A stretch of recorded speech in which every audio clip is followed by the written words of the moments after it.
Hello les amis, je vous retrouve pour une nouvelle vidéo sur le football et la Ligue des Champions 2025-2026 et je vais vous présenter le match Paris Saint-Germain contre Newcastle. C'est un match qui a lieu ce mercredi 28 janvier 2026 à 21h pour le compte de la 8e journée dans cette compétition. Alors le PSG c'est le 6e du classement qui reçoit Newcastle, le 7e dans cette vidéo. On va revenir sur le classement de la Ligue des Champions avec les statistiques des deux équipes.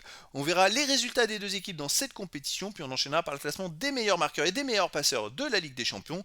On verra aussi les 10 derniers résultats, toutes compétitions confondues et les stats du PSG et de Newcastle. Et on terminera par les compositions d'équipes et tactiques éventuelles, ce qui nous permettra d'avoir une idée et une tendance à cette rencontre. Alors pour ceux qui souhaitent voir ce match à la télé, sachez que vous pouvez le voir sur Canal Plus Foot.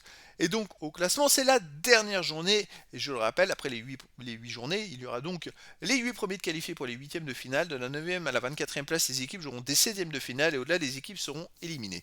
Et pour l'instant, le PSG est 6e avec 13 points en 7 matchs, 4 victoires nulles, 2 défaites, 20 buts marqués, 10 encaissés, plus 10 de différence de but. Ils sont ex-aequo avec Newcastle qui est 7e avec 13 points également en 7 matchs, également 4 victoires nulles, 2 défaites. 16 buts marqués, 6 buts encaissés, plus 10 de différence de but. C'est le nombre de buts marqués et encaissés qui juste change entre ces deux équipes. Mais voilà, ces deux équipes sont en tête d'un peloton d'équipes à 13 points. Il y a 8 équipes qui ont 13 points. Donc malheur s'il y a match nul, ou malheur aux vaincus dans cette rencontre qui ne fait. Alors, les deux équipes sont qualifiées, sauf que le perdant sortirait des 8, à mon avis, il sortirait des 8 premières places. Alors au niveau des résultats, le PSG avait démarré par une victoire contre l'Atalanta de Bergame 4-0, puis ils ont gagné 2-1 à Barcelone, ils ont gagné 7-2 au Bayer Leverkusen, et contrairement à la dernière campagne la saison passée où ils avaient été très mauvais puis ils avaient gagné tout à la fin, là c'est le contraire. Ils ont ensuite perdu contre le Bayern Munich 2-1, ils ont gagné 5-3 contre Tottenham, ils ont fait 0-0 à Athletic Bilbao, ils ont perdu 2-1 au Sporting Portugal, donc sur les 4 derniers matchs, c'est une victoire nulle de défaite quand même. Newcastle de son côté avait commencé par une défaite contre Barcelone 2-1, puis ils ont gagné 4-0 à Union Saint-Gilloise, ils ont battu Benfica 3-0, ils ont battu Athletic Bilbao 2-0, ils ont perdu 2-1 à Marseille, ils ont fait 2-2 à Bayer Leverkusen et ils ont battu le PSV Eindhoven 3 buts à 0. Alors les meilleurs marqueurs, côté Newcastle, 3e ex-aequo, il y a Gordon avec 6 buts, et puis 6e ex-aequo, Barnes de Newcastle est à 5 buts, et ensuite 9e ex-aequo, Vitinha du PSG est à 4 buts. Et pour le classement des meilleurs passeurs, il n'y a aucun joueur des deux équipes dans les 18 premiers du classement pour l'instant. Les 10 derniers résultats, toutes compétitions confondues, le PSG 5 victoires, 3 nuls, 2 défaites, 17 buts marqués, 9 encaissés, plus 8 de différence de but. Voilà, le PSG sur les 5 derniers matchs, ça leur ressemble pas trop, c'est 2 victoires, 1 nul, 2 défaites. Des résultats un peu moins bons, et encore dans les 2 victoires, ils ont eu de mal à gagner à Auxerre 1-0. À domicile, il reste sur une victoire contre Lille 3-0, une défaite contre le Paris FC 1-0, un nul 2-2 contre Marseille. C'était sur terrain neutre au Trophée des Champions.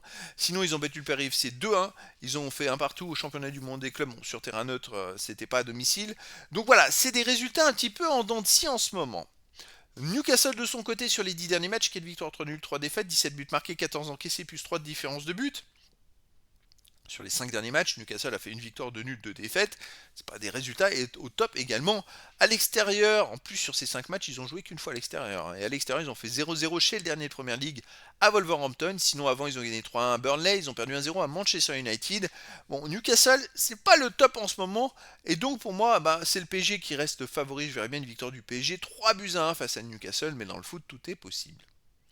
Au niveau des compositions d'équipe et tactiques, les deux équipes joueraient en 4-3-3. Avec pour le PSG gardien Chevalier, défense Hakimi, Marquinhos, Pacho, Mendes, milieu de terrain Zaïre-Emery, Vitinha, Ruiz, attaquant Doué, Dembélé et Barcola ou Kvaratskhelia.